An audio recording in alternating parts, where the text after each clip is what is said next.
ঝিনাইদহে প্রায় ৮০ ভাগ ধান কাটা শেষ, তবে বৃষ্টির কারণে বাকি ধান নষ্ট হওয়ার আশঙ্কা রয়েছে। মাড়াইয়েও সমস্যা হচ্ছে কৃষকদের। ঝিনাইদহের চর খাজুরা থেকে জানিয়েছেন প্রতিনিধি ইমন হাসান। ঠিক এই মুহূর্তে আমি অবস্থান করছি ঝিনাইদহ সদরের চর খাজুরা গ্রামে।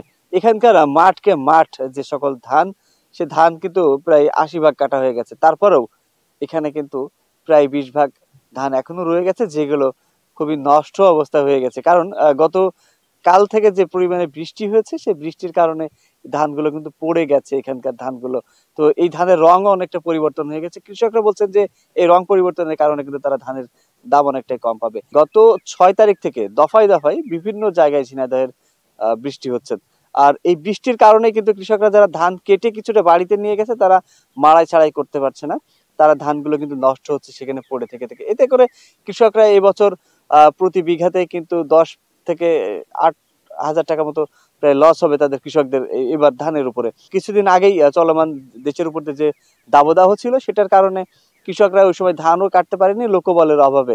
এই বৌর মৌসুমে ৮৯,২০৬ হেক্টর জমির উপরে এবার ধানের চাষ হয়েছে। তার মধ্যে প্রায় ৮০ ভাগ ধান কাটা হয়ে গেছে। তারপরেও যে ২০ ভাগ ধান আছে, সেটা বৃষ্টির কারণে মাঠেই পড়ে আছেন এবং নষ্ট হওয়ার উপক্রম হয়েছে। এতে কৃষকরা কিন্তু কিছুটা ক্ষতির সম্মুখীন হচ্ছেন। তো ঝিনাইদহ থেকে ইমন হাসান ছিলাম, আর এই ছিল আমার কাছে সর্বশেষ।